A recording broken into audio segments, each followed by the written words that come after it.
Do you love fast-paced gameplay and deep card strategy? Let me introduce you to today's sponsor, Fist Out. That's right, they're back. This game feels like it was made for me. From its vibrant fantasy setting, packed with magical races and professions, to its bold, cel-shaded graphics and chaotic strategic battles. It's got the perfect mix of charm and challenge that keeps you coming back.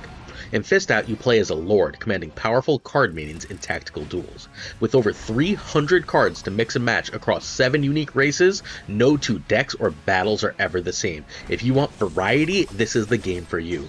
If you want to pair an Imperial Griffin with an Undead Fire Mage, you can. The combos are completely wild.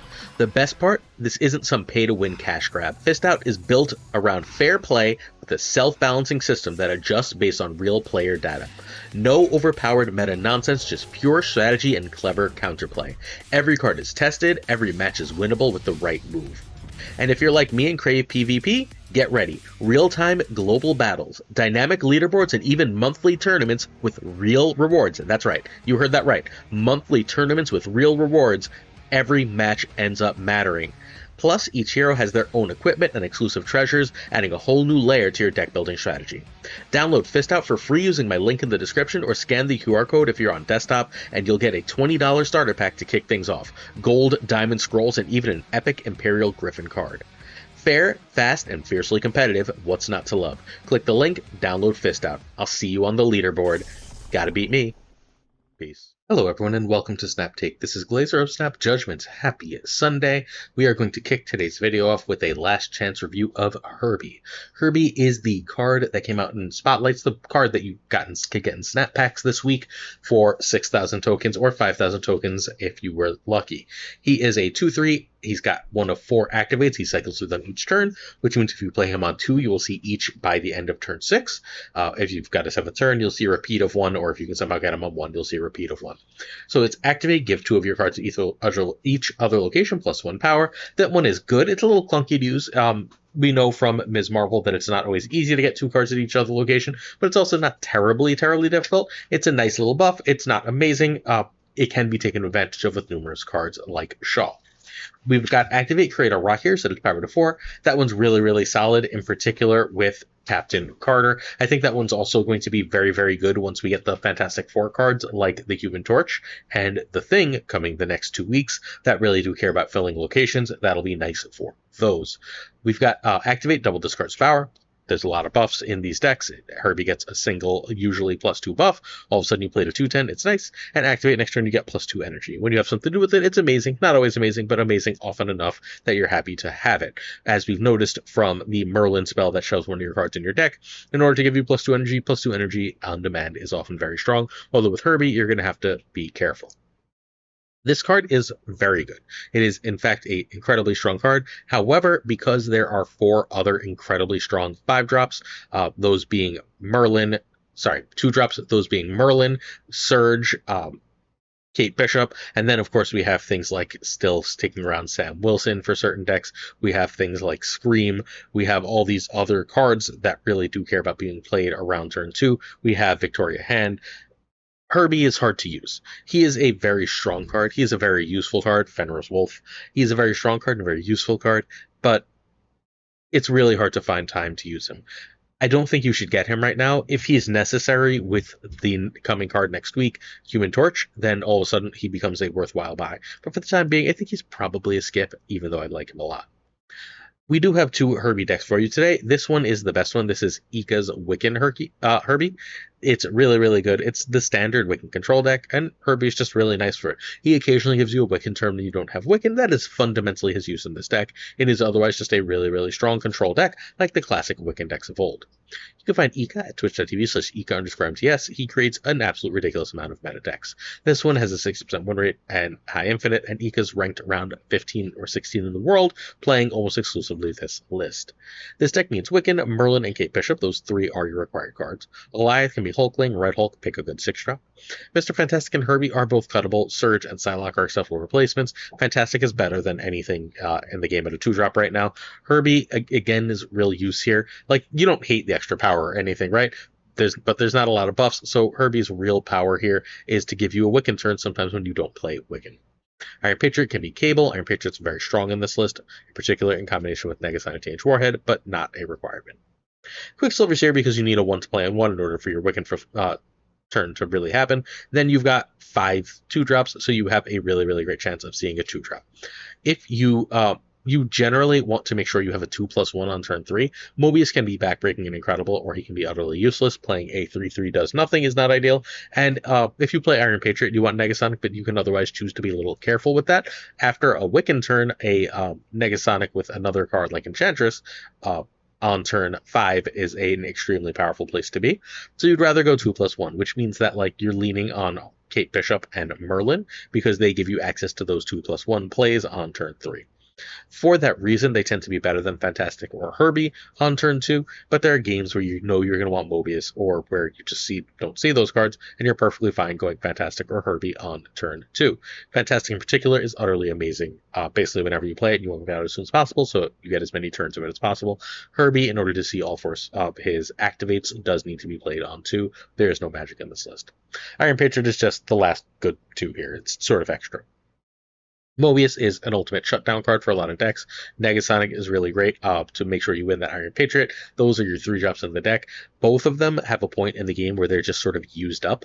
That's another extra use for Merlin here. Once Mobius has done his job, which means going into turn 6, and once Negasonic's done her job, once she's blown something up, turning them into 4-drops with Merlin is a powerful place to be. This deck chooses to go Enchantress over Shang-Chi. It uses its control pieces like Negasonic and so on, and Alliath to deal with big power. It uses Magneto to move big power all to one spot. Enchantress says, I don't want to deal with that Iron Man over there. Wiccan is the key to this deck. This is as much or more a Wiccan deck as anything we've ever seen. Like, this one really, really, really wants Wiccan very badly. Getting that extra energy is incredibly useful here. Alliath shuts down your opponent's end turn plays, say no to Surfer, say no to Brood, say no to all that good stuff, and Magneto says, how about if all that stuff that could be annoying me is in one location clogging you up, and then I can win the other location with other power. So this is, again, a top deck right now at rank 15. Turn 1, we have Quicksilver. Turn 2, Kate or Merlin over Fantastic, over Herby if a 3-drop. So Kate and Merlin, like, you can play Fantastic or Herby if you have the Mobius or Negasonic if you really want to get them going, but it's generally Kate and Merlin to go 2+1. You just play the Fantastic or Herby on 2. Mobius or Negasonic are still fine here. Turn 4, we're going Wiccan over 3+2, and this is our last turn to play Iron Patriot and get full value. If we win an Iron Patriot on turn 5, it doesn't matter. The discount won't happen in time. Turn 5, if we can Magneto or Alliath, are fine, but we like Enchantress. We like going at 3+2 here. This is an excellent turn if we get the right spell on Herby, the right activate on Herby to get that extra energy, or to use the Merlin spell to get extra energy by using Quicksilver. Both of those are very, very, very strong things to do right around this turn, because you do want that explosive last turn. So Magneto or Alliath, plus whatever you can if you have Wiccan going, or if you got the extra energy in any other way. This list is great. If you miss old classic Wiccan lists, this is the kind of list we were playing with Wiccan until fundamentally Galacta chased Wiccan out of the meta. Galacta was too good to play on turn 4 for the extra energy of Wiccan to really matter as much. With Galacta nerfed to a more reasonable rate, Wiccan is once more a meta card. Let's keep going, but first, ask you to please hit that subscribe button if you're willing to, as we continue to bring you the best Marvel Snap decks every single day. Even moving around the world cannot stop us. We have a video every day this week, guaranteed. So make sure you stick around at Snap Judgments, hit that sub, like, and comment if you want to ring that bell. It helps us out a ton too. We are also giving away a Mr. Fantastic First Steps. Please stay tuned. I'm going to make a community post announcement for the winners of 5 Mr. Fantastic First Steps. Until that announcement comes up, you can leave likes and comments on any video this week. Each comment enters you to win Mr. Fantastic First Steps. Honifer's C3 is secretly one of the best decks. The number 2 and 3 player on the Infinite Leaderboard as of recording are playing this. Both have been like fighting for number 1 with the great Derek. If you want Derek's list at number 1, check yesterday's video. But Honifer's crushing, and Jay Walla is crushing with this amazing C3 deck that is just through the roof powerful. This deck only needs 2 high series cards of Bullseye and Makari. It's created and piloted by Honifer and Jay Walla. I believe also Jay Walla. I don't know Jay Walla, so I'm just sort of taking that on faith at this point, but hey, I'd assume so. Honifer is a player who's very often in the top 10. He's finished 11. He's finished as high as 2 on the Infinite Leaderboard. All right, so Bast basically says your Cerebro, Mystique, Magic, and Iron Man are 3-drops. It's just a nice tool to have, especially should Scorpion or a random BS happen. Blade and Bullseye are here to get swarms. If you can do both of them, ideally around turn 4, you use Moon Knight and Blade together, or you Moon Knight use Moon Knight and Blade together to get 4 swarms. Once you have those 4 swarms, you should be just going to town, right? Like that is there's 6 power each if you have Cerebro, 9 power each if you have Cerebro Mystique. You can drop all that extra power, like 18, 27 power, with Cerebro and Mystique at the end of the game, just taking over. That's the use of Blade. That's the combo with Blade, Bullseye, and Moon Knight in particular. Bullseye here is absolutely incredible for the simple reason of giving you more swarms. You just want swarms. It's not complicated. Cerebro Mystique are your power cards. Turning 3s into 6s is great, but turning 3s into 9s is how you win. Just if you can fill a lane with 4 cards, and with Swarm you can, 9 times 4 is 36. That's a lot of power in a lane. That beats almost every lane in Marvel Snap outside of silly stuff like negative. And even for the stuff it would beat, you have your Iron Man to help go over the top. Because this is so combo heavy, we do have magic to try and make sure we see our combos. We're trying to make sure that we can, if humanly possible, if we have the turns, Moon Knight and Blade on the same turn, so that we can get the extra swarms going. Cosmos are prevention. Sometimes we have to do Cerebro Mystique stuff early. Drop Cosmo in that lane, just make it protected. Makari is a free 3. You need Makari just because if you don't get the swarm stuff going, you don't have that many 3s, and so you want Makari to make sure that you have the energy to do the thing. Mobius stops stuff like negative that will go over the top of you, and we've talked about the rest of the deck. So this is somewhere between rank 1 and 3 right now as of recording. Turn 1, Bast if 2 targets, Blade if Swarm. Although once you Blade if Swarm, you can Moon Knight whenever. So just Blade and Swarm, Blade Swarm whenever. Turn 2 is a turn 1 play because we don't run any 2s because of the Moon Knight thing. Turn 3, if we can Moon Knight, we want to. If we have Blade, we can hold that. We can go Bullseye or Mobius on turn 3 as well, or you can drop Cosmo. If you played Bast, this is a decent time to Magic, although I like to see if people are running Merlin before I Magic so I can know whether to plan for that turn 7 or whether I should be ready for a rug pull. Turn 4 is C3. We can do Bullseye to trigger Swarm if we manage to Blade at any point. I really, really like, after testing this a little bit more, doing Moon Knight and Blade on the same turn on turn 4. Turn 5 Iron Man, or just a 3+2. This is a fine time to play like a Cosmo, or if you're not going to get this Swarm discarded or don't have magic, you can do that. If you do have magic, you can feel free to drop magic on turn 5 for the last time. Turn 6 or 7, as the case may be, is just Cerebro Mystique, and then whatever free swarms you have, and then you've put up an ungodly amount of points out of nowhere, and no one knew what the hell this deck was doing until I released this video. So now that this has happened, this was technically in the top 10 decks, but it was so far down that a lot of people ended up missing it. I know that people focus really on the A and S tier. I think this might be there. It's hard to know with Cerebro, once people know how good it is, whether it's going to continue to be so or whether people are going to be wise enough to play around it. Either way, though, this one's an absolutely disgusting deck, and I urge you to give it a try. I think you're going to win a lot of games of Marvel Snap with it. Before we go forward, I will be back streaming next Friday, is the plan, at twitch.tv/PulseGlazer. Please stop by for my first stream in my new home in Vietnam. All right, next up we have Iris Surfer. Iris is a top player. She creates really, really cool and distinct decks. Now she's on to a Bullseye Dockin' Surfer. Move over Cougar. Iris has taken the crown. Absolutely crushing with this. This is, again, one of the better surfers. Thanks to Rorm for passing this really cool deck along. If you are Iris, please feel free to reach out. I'd be happy to feature some cool stuff in the future rather than more haphazardly. All right, so this deck needs Dockin, Bullseye, Grandmaster, Makari, and Fenris. Reasonably expensive. Gwen can be Galacta. Fantastic can be Surge or Forge. Again, Fantastic is better. Gwen is better. That's why they're in the list. So Fantastic and Gwen have the chance to buff your hand. The cards you'd really, really like to buff are Dockin and Brood. If you can buff Dockin and Brood, you basically win. Once you've buffed those cards, you can Grandmaster them to get them lane-winningly big, and it's really effective.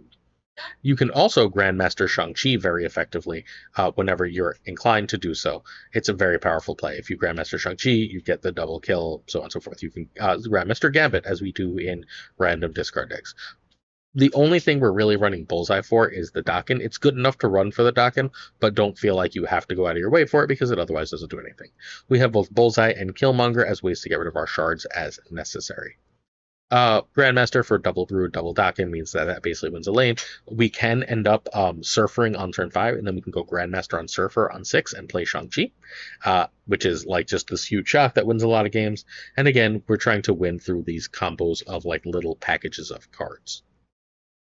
So another top Surfer here. Turn 1 pass, turn 2 Fantastic over Fenris. Turn 3 Bullseye over Dockin. Turn 4 Gwenpool over 2+2.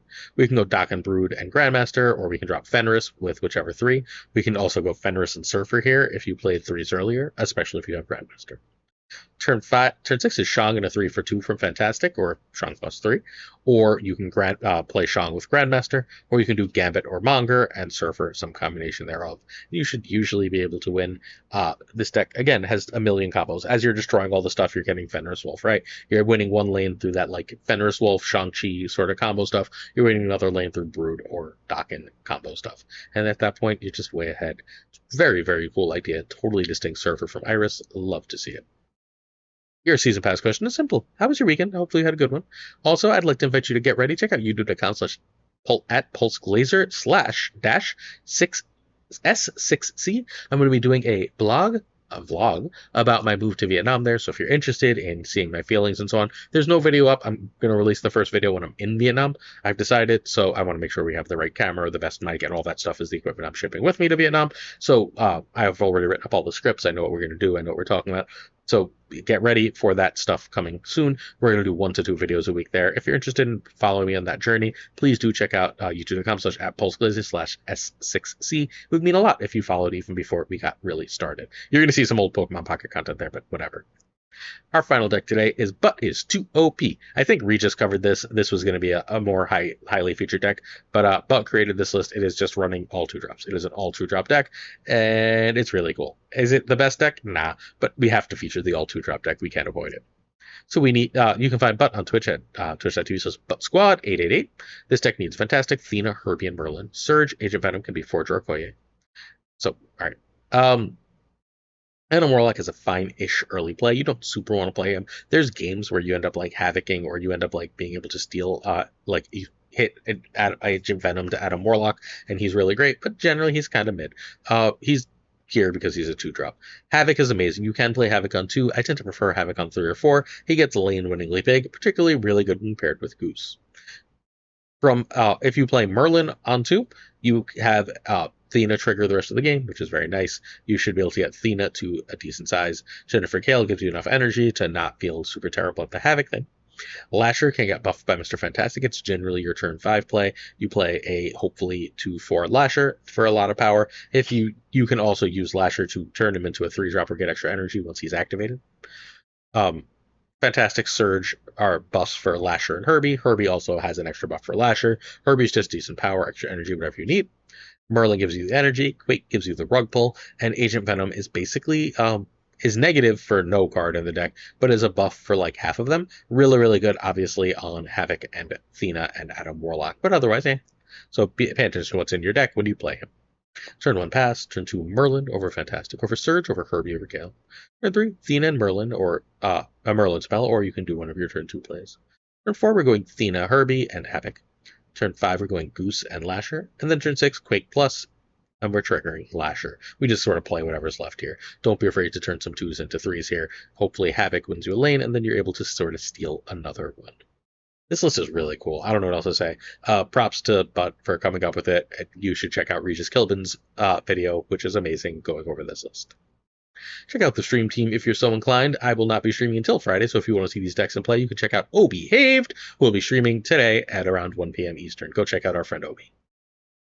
Our Patreon, patreon.com/snapjudgments, is one of the best ways you can support us. Check out JonesySnap22, our patron of the month, on YouTube. Abigail Leeson, Mentor Burnout, It Regardless, LAB, Inc., I'm Frostman, Hotan Evidente, people just arrived at my house going fast. Prime Brian, Ryan Burke, Ryan Wood Snapper, Run Wrench, Go for Kev, Keltor33, Caretix Lee, Koiri Kazushi, Archangel 3K, Black Dahlia, Perfrost, The Goat Seeker, Code, Hallowed, Only Fox, Synth, Fanatic, Absolute Shannon, Nightmare, Dirty Casual, Mr. Fuffle, Gable, Mr. Prime, Philip Rackwood, Haplo, Katie Loggins of the Danger, The Bizza, Black 223, XFC and Skippy G, Jessica Gamble, Mr. Slustut, The King of Bros, The Great Kazoo, Warwolf, Kev C. Hoda, Clam, Colonel Forbin, Rob Silverman, David Ewingfield, Stephen, Brian Kaufman, Tristan Smart, Jason B, Mr. Craig Sterry, Matt V, Corey, Corwin, Chuck Hugh, Jimmy Q, Yes Stout, 8 Sage, One Big Mad, Milkman for Reals, Cactus, Jack, Reed Surge, Stevo, 131, Yo Marco, Ted Pro, Quid Pro Joe, Snap Decision Show, Boom Bop, Bricks to Click, Green Goblin, Unibot V2, Flam 56, Spectrum Mix, Wood, Ocularis, Matt H, TJ Mike Hutchings, No Frickin' Flex, Nick Tariki, Tuxus Soul King, Sotrick 74, The King of Canada, Denton Man, Falcon, Fafler Newman, Two Ties, Great Lornez, The Pirate King Tucker, and of course, going to T with the T stands for Peace. I gotta run. Thanks, everybody. Much love. See you soon.